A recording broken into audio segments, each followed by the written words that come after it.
Hi. All right. Hello, Rebecca. Hi, Jen. So we're going to talk first about the title, A Time Like This. We're going to get ourselves grounded in what we mean by that, because when we first started to talk about positivity, we've had a couple of years, haven't we, as educators? It's been a lot in the last few years. If we go back to when COVID hit, then there's been all of this pressure that has been anti-CRT or anti-CRT. There's been pressure about book bannings. There's always the danger of school shootings. So teachers are always dealing with a lot, but especially in the last couple of years, it's gotten harder and harder and harder. Yeah. And you, as part of your platform as National Teacher of the Year, have made it part of your sort of mission to share this message of how we find the good and how we find the positive things. And so I just wanted to establish what I meant by a time like this. Yeah. So thanks for coming. Thanks for being here. And so what we're going to start with is we're going to go back to your early days and how your childhood influenced you as a teacher. I'm moving my mic up. Okay. How your upbringing influenced who you became as a teacher. Yeah, so I'm an immigrant to the United States. My mom's Swedish, my dad is Iranian, and we moved to America when I was young. My parents are also both in the medical field. And so I think, when you intersect sort of their global background and their vocations, they decided to bring their work again globally. So they did a lot of humanitarian work around the world. And so as kids, my siblings and I traveled with them, sometimes just a couple weeks at a time, sometimes for a year. And so by the time I was 16, I'd lived in 4 different countries. And then we came back my sophomore year of high school, and I became eventually a United States citizen when I was 20, and went to college here in the States. And really, when I was in college, a lot of people will ask you, where are you from, Rebecca? And I could not answer that question. I was I don't know where I'm from. And so it sort of led me in this journey of figuring out who I am and where I am from.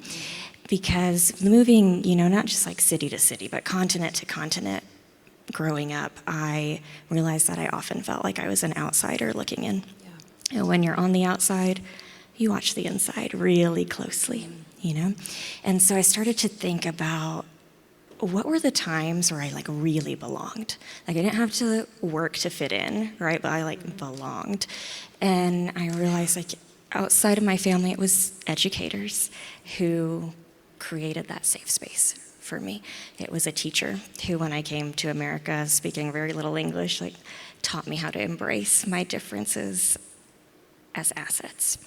It was a teacher who in middle school, in a time where women were even less represented in STEM, right, encouraged me to pursue mathematics.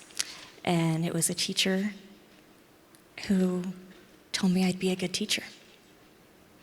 And so when I think about my childhood and the times I felt really safe and I felt utterly, fully Rebecca, it was often because of teachers.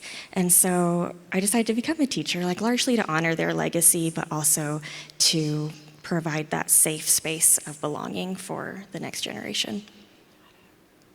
So that's what you went into teaching with. But then as you progressed, you found that it just wasn't quite what you thought it was going to be. So let's start with that. What caused you to lose the joy in teaching? Yeah, I think, I largely lost the joy because I was wildly underprepared to teach high school mathematics. I started my teaching journey at the college level. And then very adorably of me, I thought, well, if I want to really impact the next generation of mathematicians, I should be at the high school level. And it turns be the out, same. yeah. Yeah. Turns out teaching students to like solve a rational equation is a little bit different, like when they're paying to have you teach them solve that equation. And so I had taught, I taught for 3 years, and then my 4th year I switched to the high school level, and it was so rocky, Jen. I think I cried more that year than like all my other years combined. I had one foot out the door. I had an exit plan. I was applying to graduate programs. I thought like this is one and done. Yeah. For me. Yeah. I am not cut out to be a high school teacher.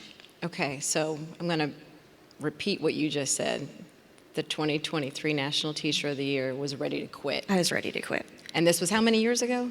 This was 12 years ago. 12 years ago. Okay. So my next question for you is,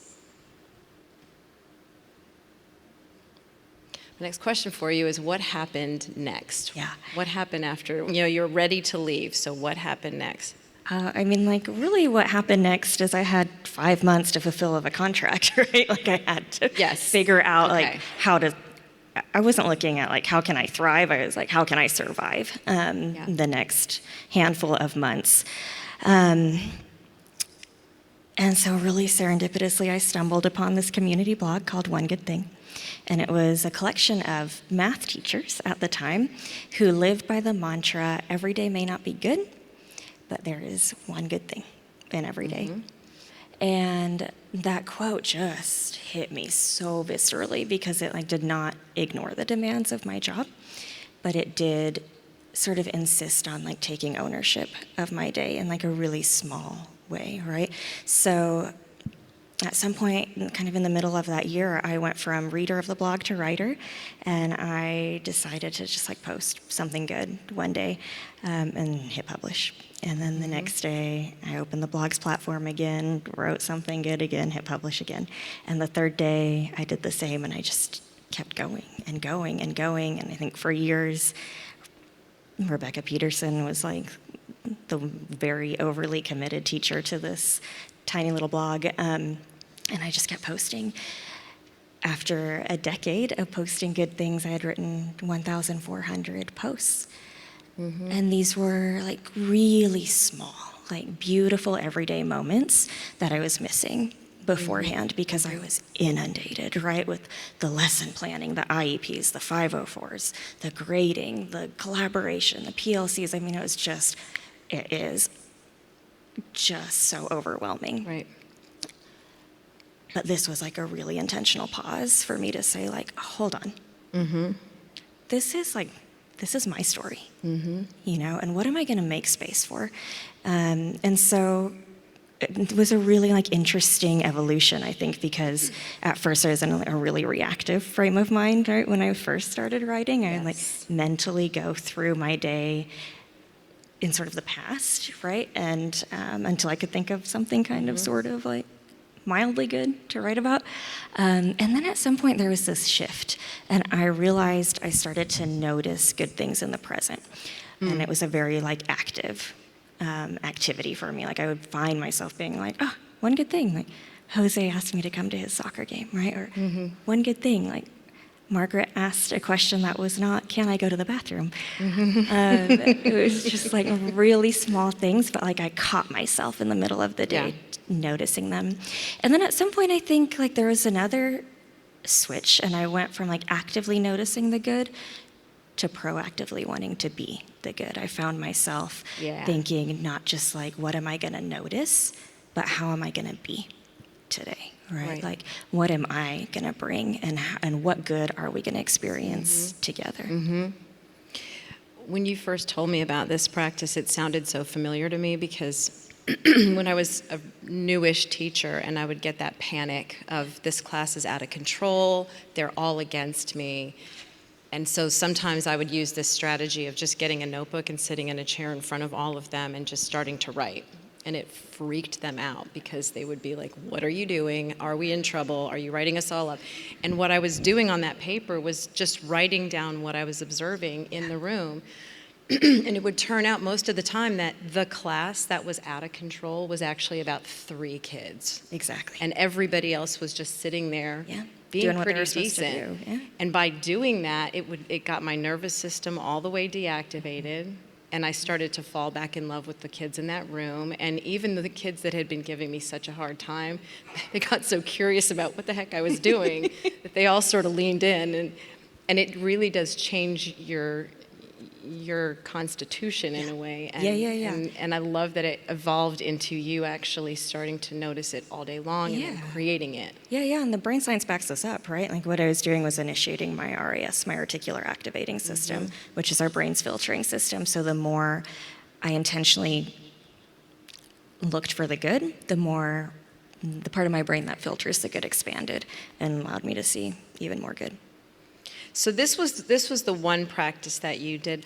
I'm not getting any reaction from this. Just, I don't know if I have to say something over there, but I keep advancing slides and they're not changing.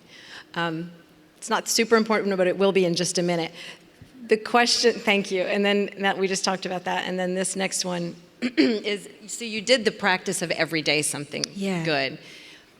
And then that evolved into other intentional practices, and that was my next question for you, is what other practices and mindsets help you, still when you were in the classroom to find joy and meaning and beauty in your work? Yeah, so after a handful of years of writing the good kind of personally, I realized actually, I think what happened was I became a mom. I realized, why am I not sharing these good things with parents and guardians, Yes. And so I started to, throughout the day, because oftentimes the one good thing might be like a classroom moment, right? But then I started to take it, I think maybe even more granular, and I would, if I saw a student have I don't know, that light bulb moment, right? Or the student befriended the new kid in class. I'd write it down really quickly, and then at the end of the day, I would shoot the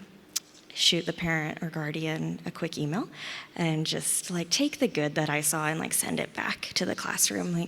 Because I think as secondary teachers, sometimes we have 140 students on our roster, and so being really intentional about cultivating family relationships, it looks a little bit different for us, I think. And so yeah, I just want to take that good and share it back. And sometimes, and this takes me honestly 5 minutes, because if we're being honest, the template looks similar every day. I just sort of change the middle to be specific for that student. And it's so powerful when a family member would respond with Mrs. P, you don't know how much we needed to hear this in this moment. Or the next morning, the high schooler, who, by the way, are all twice as tall as me, would come up proud with head held high and we got ice cream last night because of your email,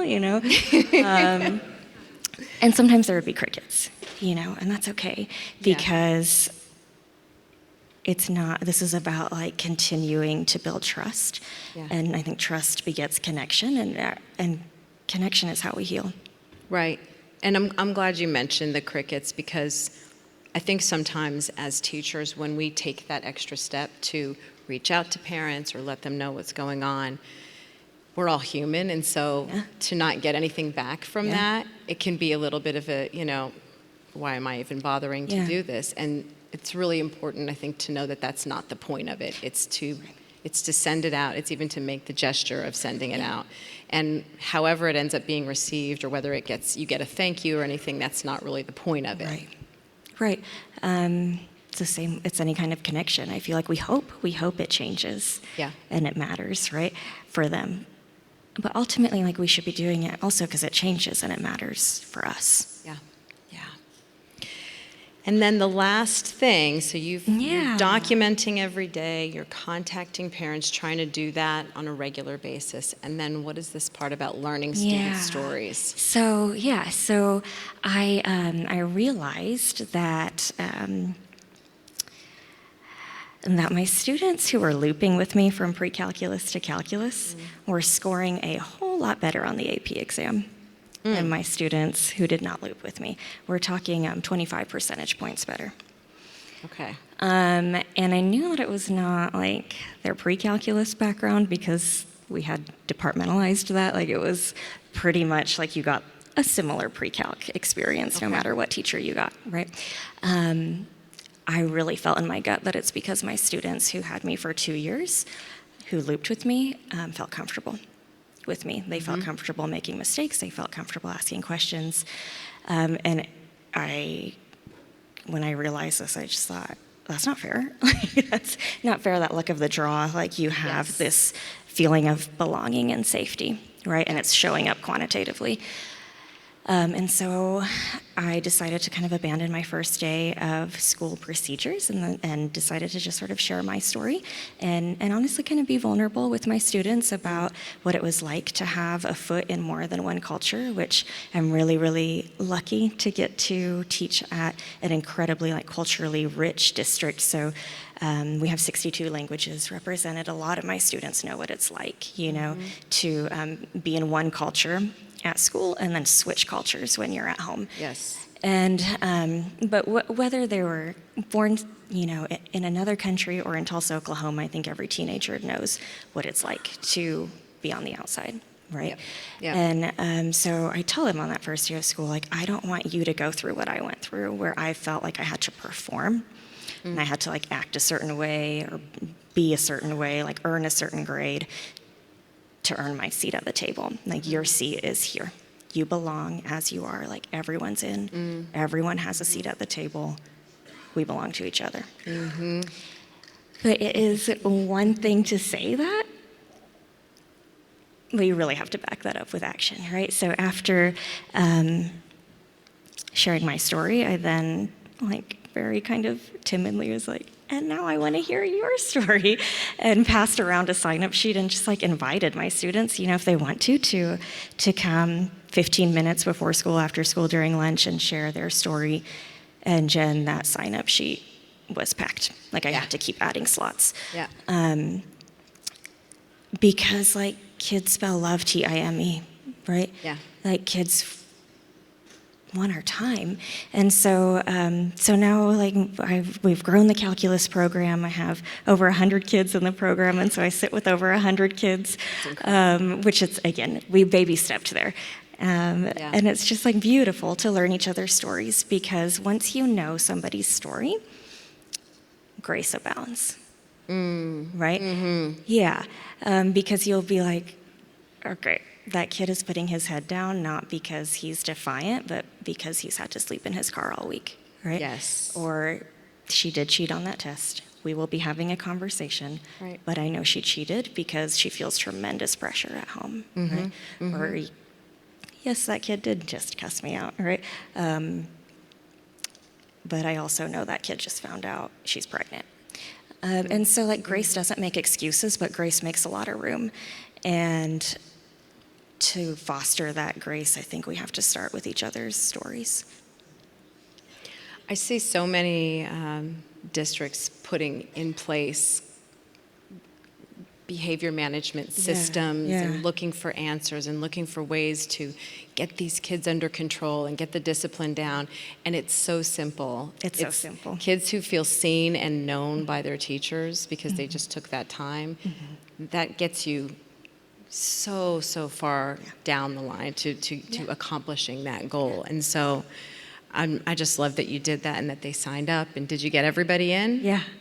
Yeah. And some students will say, could I write my story instead?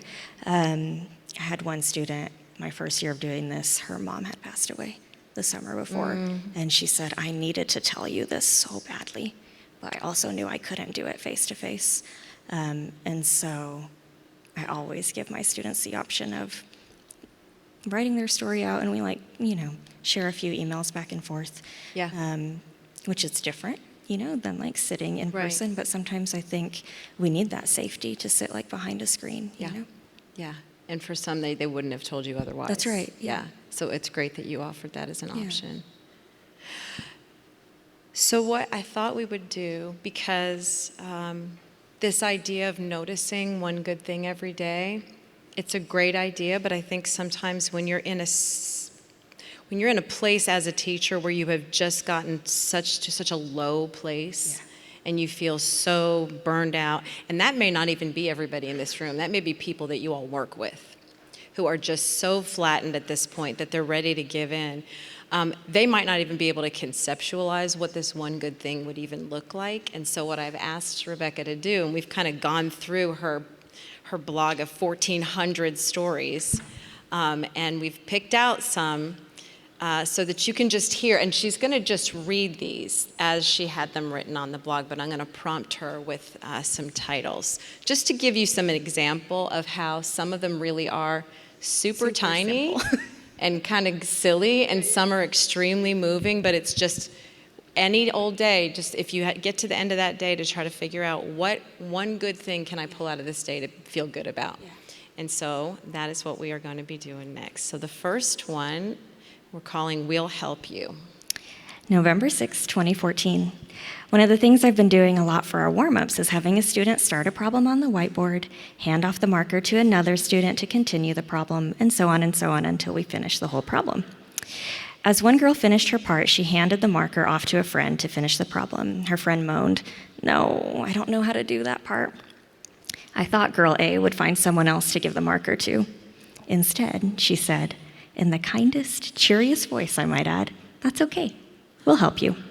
The whole class laughed and agreed. Love that.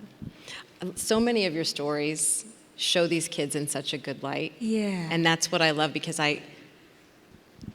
one thing that just gets me is when people say, kids today are just different, they're just worse, they're terrible, they can't be fixed. And it's just, they might be different, but there's still so much amazing stuff that they're doing all the time that's just little things like that. It's little things, and I credit like this practice of reflection to like connecting me with them, you know? Yeah. Next one we're calling Binders. November 11th, 2015. I gave my kids in intermediate algebra who need the state test credit for Algebra 1 binders today so they could organize their projects. I heard one kid excitedly mutter, "Now I feel like a real college student." Sometimes I forget how little it takes to remind them of their worth. Study group. April 28th, 2022. I have had some kids gone the last 2 days and tomorrow as well for a choir and orchestra trip. I told them that they really needed to study together while they were gone, as our AP exam is very close. This evening I received this message.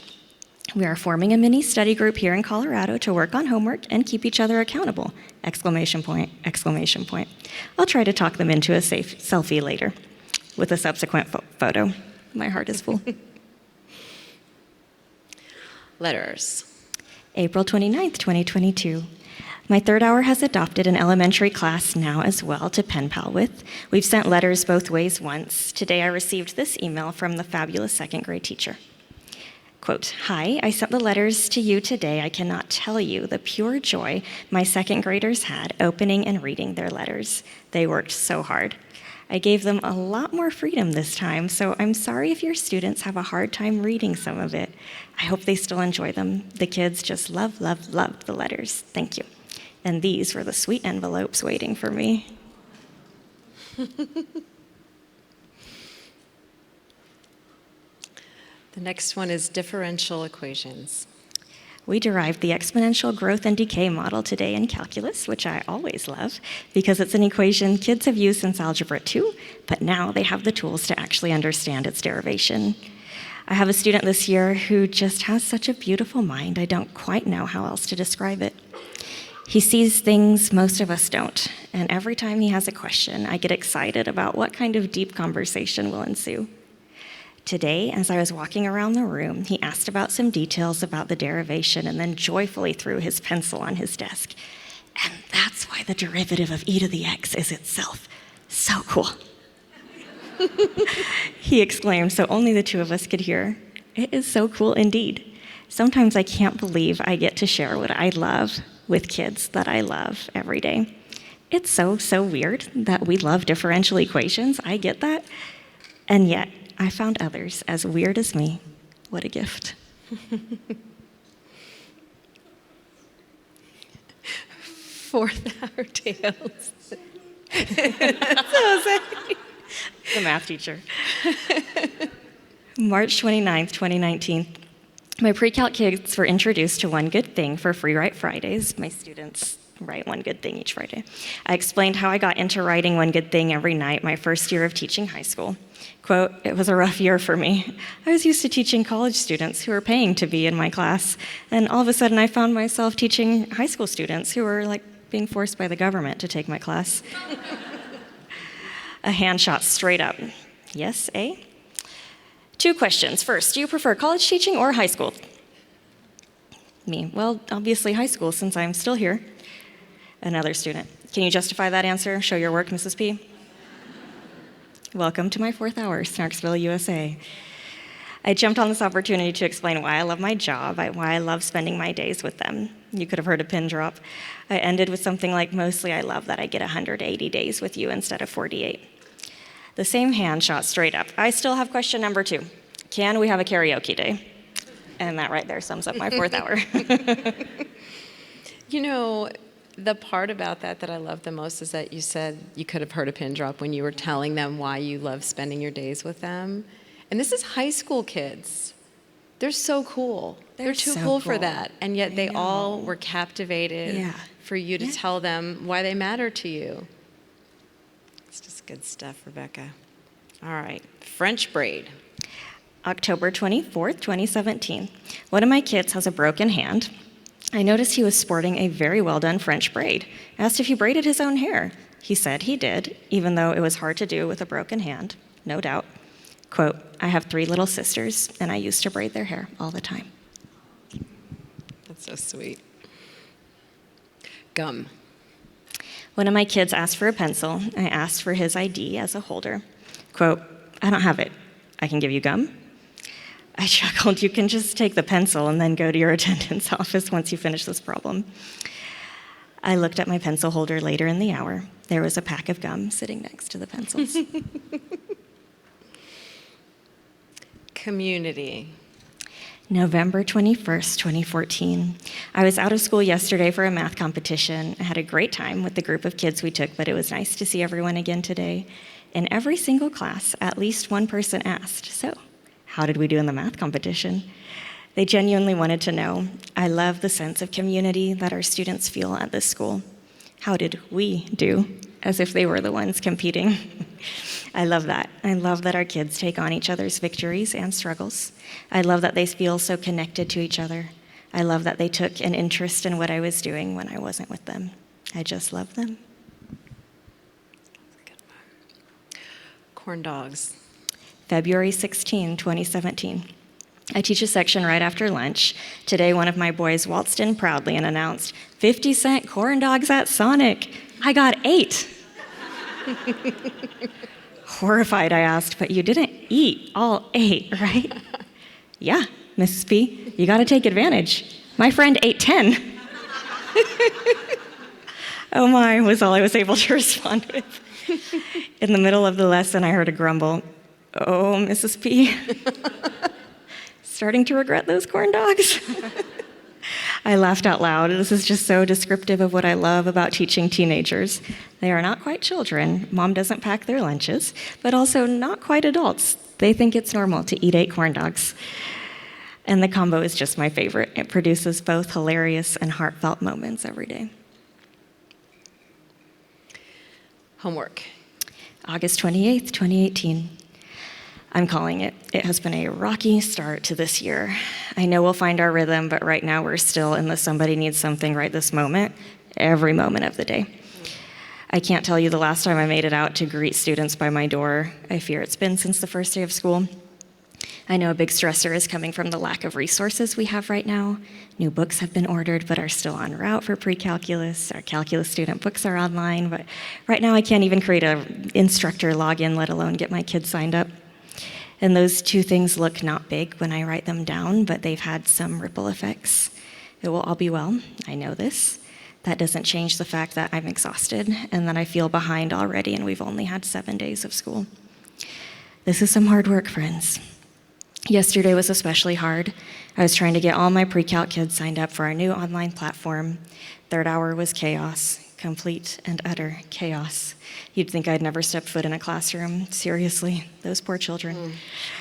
But in my heart of hearts, I know that they're going to flourish with having some of their homework online. I know they're going to love the instant feedback. I know they're going to love the fact that they can keep trying right away until they get it. I know they're going to love being able to see their score immediately. I also know they're going to hate it at first. It's one more thing they have to learn. Most have never had to type math before, and this program can be kind of picky. So after yesterday, I was a bit worried how last night's homework, which was online, was going to go. One of the first things a kid told me today was, "I really like doing my homework that way." I am sure my face betrayed me. I know not everyone is going to take to it quite that fast, but that glimmer gave me such hope. And I have to wonder, did she know I needed that hope today? That simple hope of, the logistics will work out, Mrs. P, and when they don't, we will be patient and have grace for you. They often know what I need to hear and when I need to hear it, and they're not afraid to speak it. Last one is Grandma. May 4th, 2022. It's been a heavy week in the Peterson household. On Sunday, we lost Brett's grandma, whom I've also called Grandma for over a decade. She was the epitome of love, gentleness, and hard work.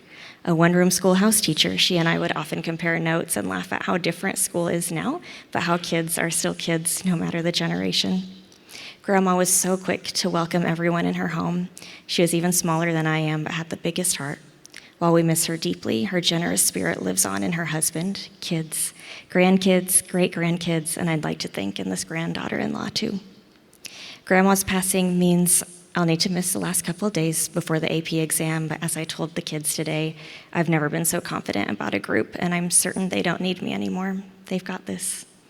I was going to hold a study session after school today, but unfortunately our sweet son has strep, so I need to cancel that too. This evening, I received these beautiful words from a student. "Hey, Mrs. Peterson, I just wanted to let you know how appreciated and loved you are.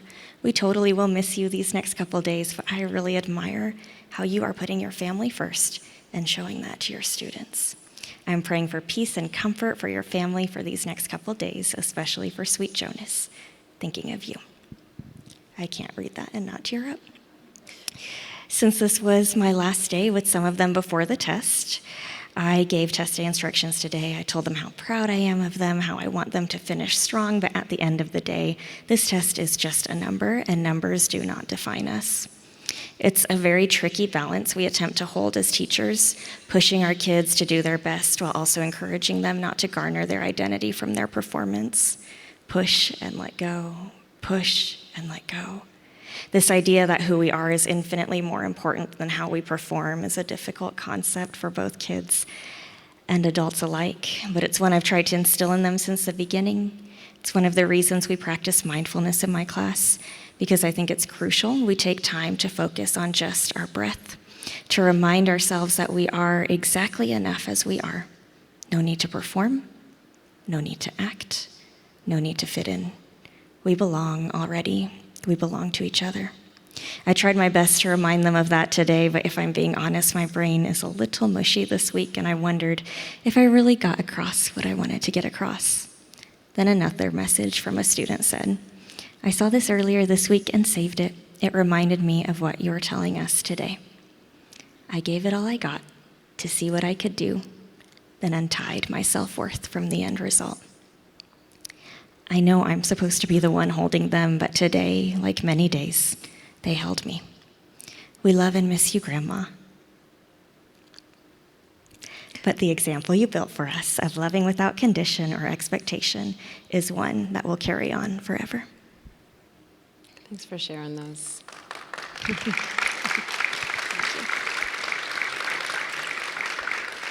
Those are just 12 of the 1,400 entries that were all pretty incredible. It was really hard to whittle it down to that small of a list. So I think there's a lot of variety in there, and I'm so glad you did that. I hope other people pick up this practice. One of the concerns that we had when we were talking about this is whether or not we were platforming toxic positivity today, and we wanted to make sure that we definitely did not do that. And so this question is, does this ignore doing this practice, talking about this today? Is this ignoring all the troubling, problematic, horrific things that are happening in our schools, in the world, and so on? So my short answer is no. Actually, I think this is exactly how we fight. There are so many opinions regarding education in America. I don't know about you, I've never changed my mind because of someone's opinion, right? Someone's Facebook post. I have changed my mind because of stories. I think stories soften us. Stories change us. Stories help us see where our values intersect. And there are a lot of people that, a lot of folks that want to like hold the narrative. But as my mentor says, like, we hold the chalk, right? Like, this is our profession. And to me, it's time. Like, it is time we reclaim our profession. And we reclaim our profession by becoming really good storytellers. But I think to be a good storyteller, you have to be a really good noticer. And to me, that's what one good thing is. It is not toxic positivity. It is not looking for the silver lining. It's not even really a gratitude journal. It is the practice of noticing, and it is the practice of assigning meaning. And I learned through all this that nothing has meaning until I assign meaning to it. And at that point, like, anything can have meaning, right? Like, it could have just been a stick of gum or a binder or corn dogs, right? Like, we could have left it there. We could have left it sort of just like at these nouns, right? But when I took the time to create this space, to like make space for the good, those nouns like almost shifted into like action verbs. Forgive me, English teachers. And they like propelled me towards connection, right? And towards my students. I love what Glennon Doyle says. She says, like, I cry so often for the same reason I laugh so often, and it's because I'm paying attention. Yep. And we gotta like pay attention, and we have to cultivate that paying attention. I think that there's so much pressure to like find life's meaning, right? And there's like we can feel so like everything can feel just very big and overwhelming and like existential, honestly. And I wonder often if like the antidote to like these really big problems is to get really small and to get like really granular and become really good at noticing what's going on. Because like when we notice, things start to shift. You know, like physicists have taught us that particles at the subatomic level move when they're seen. Like the mere act of bearing witness to them changes their trajectory. I'm like, isn't that poetry? Like, and I think that's what educators do. Like when we bear witness, we change trajectories. But there's so much noise and so much chaos, and there's so much fighting for like meaning with capital M, that I think like unless we get small and unless we get granular and unless we fight for like meaning with lowercase m, we're gonna miss like those subatomic interactions. But to me, like ultimately, like this again is cultivating reflection and the art of noticing. It is the practice of like real joy. And I believe like joy is not binary. Like joy is not the opposite of sadness. Like joy can hold it all, right? Joy can hold the beauty and the sorrow of each story, the wins and the losses. Joy can sit with like all that we have to sit as educators and say, like, in the end, I'm here. I'm not going anywhere, and I'm going to continue to bear witness. I'm just remembering Sarah last night saying, she's a math teacher and a poet. Yes. Yes, you are. That's beautiful. Okay. We've got a lot of people in this room who are not currently full-time classroom teachers. We've got instructional coaches and administrators, building leaders, and so on. What can people who are not in the classroom do to help teachers find the good? Well, I would really encourage you to try like one good thing on for size. Please don't go to teachers and be like, you should do this, without like trying it yourself, right? Because that's how we know like how it's gonna sort of feel, you know. And I believe very, very strongly that habits look different for everybody. And if the habit doesn't fit you in that time or space, like it's gonna stop being a habit, right? Because it's gonna start being very legalistic and it's gonna stop doing what it was meant to do. So I would say like try it on, find like, see how it fits you. My students, we journal something good every week, and I tell them like, maybe it's one word, maybe it's a phrase, maybe it's a sentence, maybe it's a paragraph, maybe it's in English, maybe it's not. You know, maybe it's a drawing. My husband found an app where it reminds him like every night to find a picture or video from the day and like write a really quick caption. Again, like to me, this is like a little bit different than a gratitude journal. This is cultivating the act and practice of noticing and paying attention. And like if we want to be able to tell the big stories, we're going to have to notice the pieces that got us to the big, and the pieces that got us to the big are the small things.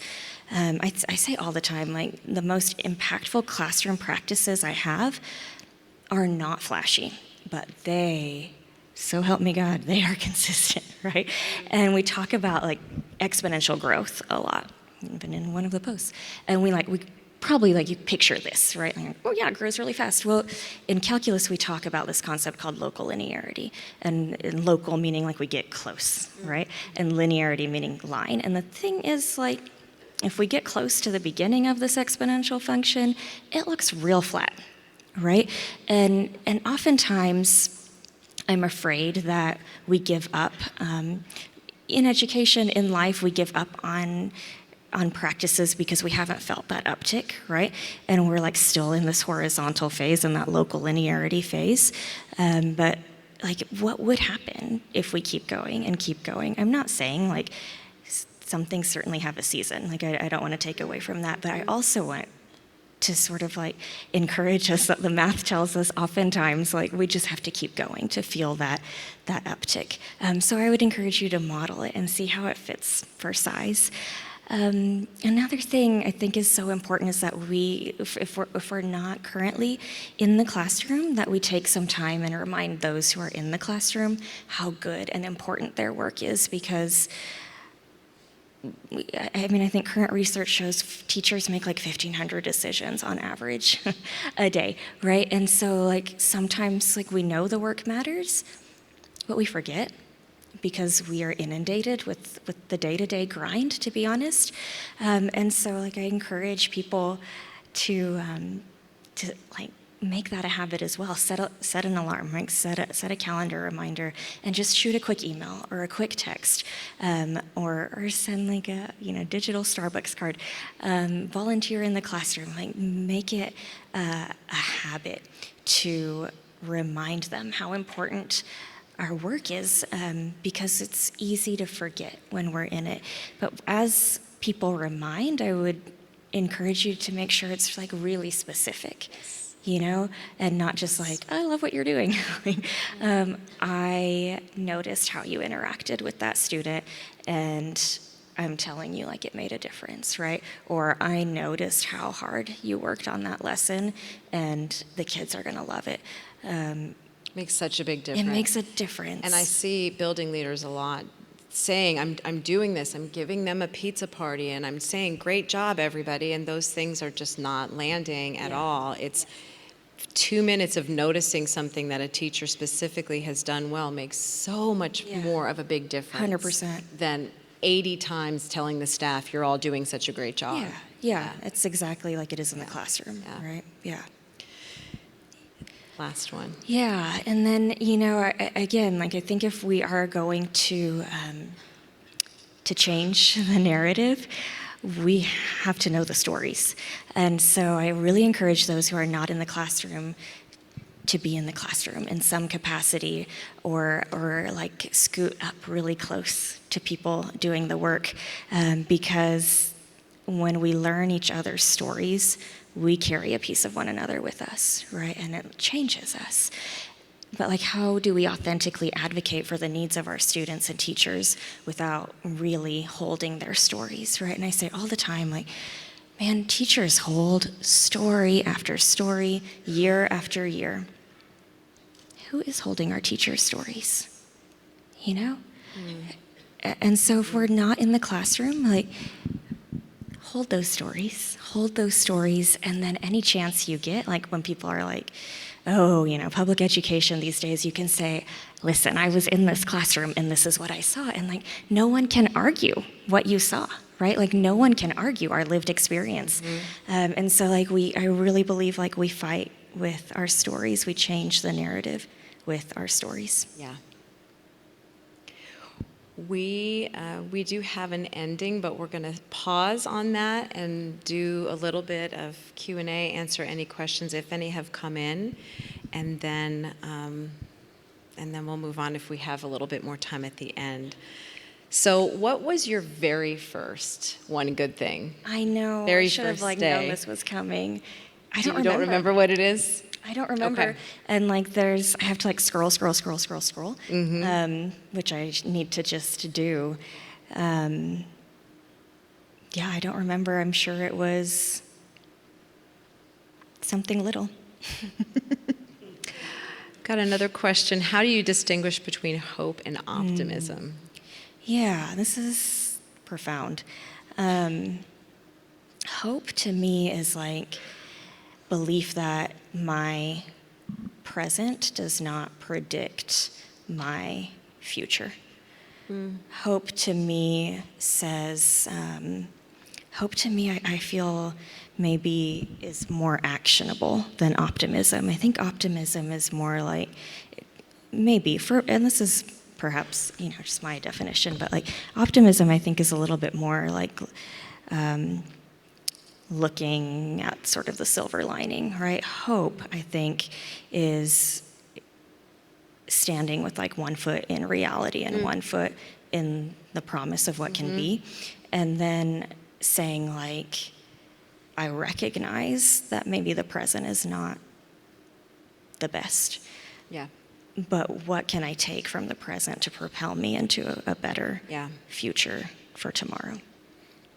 You said that you do this one good thing with your students too. Did you share it with your colleagues? And if so, how was it received? Okay, yes. So I'm really, really fortunate that several of my colleagues or a handful of my colleagues are past students of mine. And so like it's easier to convince your colleagues that it works if they like, you know, experienced it themselves.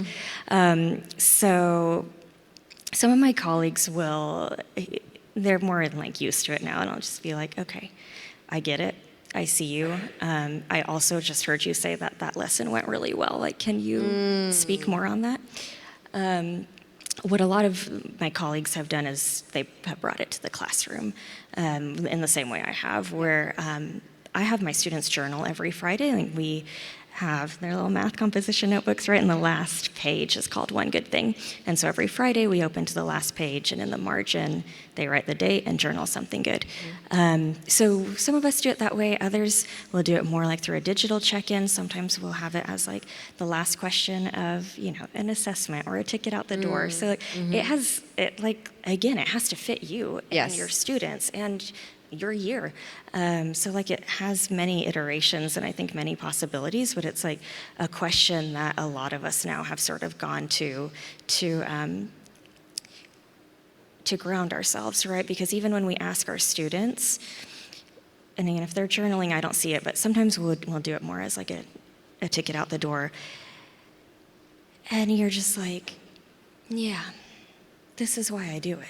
Right? Like when you see them talking about the good in their lives, whether it's in the classroom or outside the classroom, you realize like the math is important, but ultimately it's not like about what I teach, it's about who I'm teaching. Yeah. And I think that simple question really can connect us. Yeah. This is a good question. How do you manage your time and as a secondary teacher with 100+ students with the commitment to engage with families, can you give us some practical examples? So I think that this is more about the family, or maybe not. Managing time and the family connection, how have you made that work? Yeah, every time I add something, so the summer is just such a lovely time to reflect, right? And so in the summer, I often think like, what do I want to get better at? What do I want to add? But I know like if I'm going to add something, I have to subtract something else. Like I can't just keep adding more and more and more because I mean, at the end of the day, I'm first a wife and a mom. And so some ways I engage with families. Well, let me go back to what I said about subtracting. The subtracting has often, for me, looked like I've graded differently, to be honest. Like my grading practices have changed, so that's created more time to make connections, and I don't think my students are getting like less feedback. I think I've just found different ways. Sorry, I'm making faces at you. Can you give us a teeny peek into the change in the grading practices? Yeah, so I mean, big thing I did was I flipped my classroom. So my students do almost their entire lesson with me. So now I'm not really grading homework.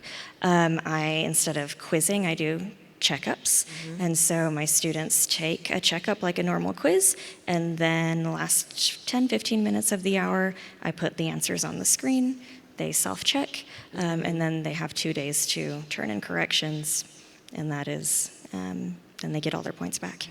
And so I really don't do like a summative assessment until the end of the unit because I believe they should have as much practice as possible.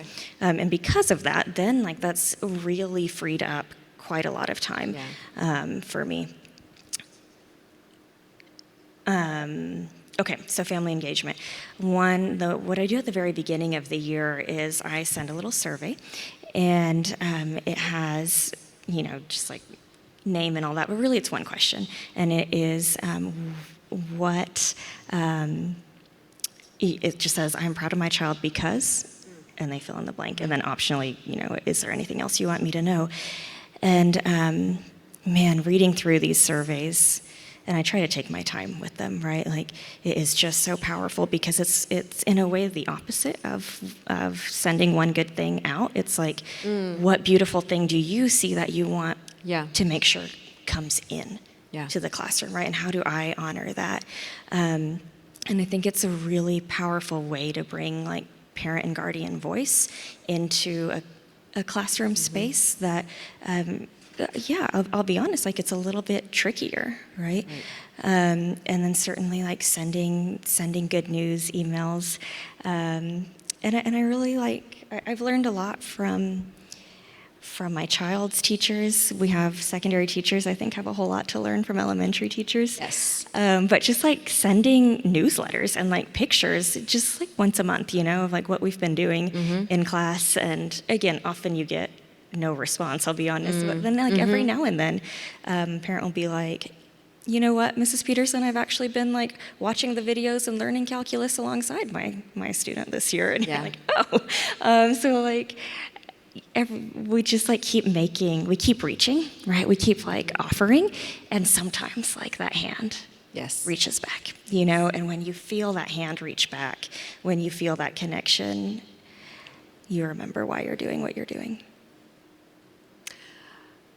We have time for at least one more question. What tips do you have for working with educators from an admin coach role to get teachers to do this practice, especially if they're negative or skeptical? Yeah, well, again, try it yourself first, right? And say, hey, I've been doing this, and I was noticing like it's like changing me, right? I had one instructional coach say she tried it, and she's like, someone just said like, you look different. And she's like, I know what it is. I've like rewired my brain, right?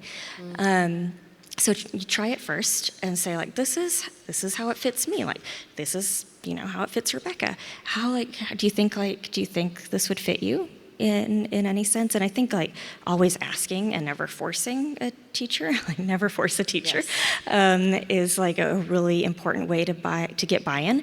I also think like we just need one and then like a follower, right? Like we always just need that one first follower. And so I think like oftentimes we're like, we're never going to get the whole department to do this. Okay, you're probably right. Can you get one? And can you get someone to follow that one? Because there is a ripple effect, but it takes time. And like, we want this right away, but we forget that it starts here, right? We forget about local linearity. And so I would say, like, don't be discouraged and play the long game. Play the long game. See if we can do this last one. Would you describe your personal poetic and pedagogical evolution through noticing 1,400 good things? Mm-hmm. Yeah, I describe it as like I went from reactive to active to proactive. And it rewired my brain. I went from a spot where I didn't even know that I belonged, right? And I went from like desperately wanting my own seat at the table as a child to then this like evolution of proactively creating that space of welcome for others. And I think once I made that space of welcome, I think I finally found my own seat at the table. So we had another thing we were going to do, but we're kind of short on time, and we've agreed that we're going to hang out after if anybody wants to come and say hi. But do you have a final thought to share with us as we close this up? I think my final thought is, well, first of all, thank you for being here and for the work you do. And yeah, I think I may just read this like affirmation, if that's okay. Yeah. So we have Mindful Mondays in my classroom, and we just sort of like focus on our breath. And then we end with this affirmation every Monday. So if you're comfortable, you can close your eyes. Otherwise, keep them open with a softened gaze. May today be a day where you know you are loved and valued exactly as you are. No need to perform. May you accept that love and give that love. May today be a day where you know you are safe, cherished, and wanted. May today be a day where you experience grace, both to give and to take. May today be a day where you're connected with yourself and those around you, aware of one another and willing to both give and receive help. May today be a day of joy and thanksgiving. And even if today is not a good day, may you find your one good thing. You can open your eyes. Thank you, Rebecca. Thanks, Jen. Thank you so much.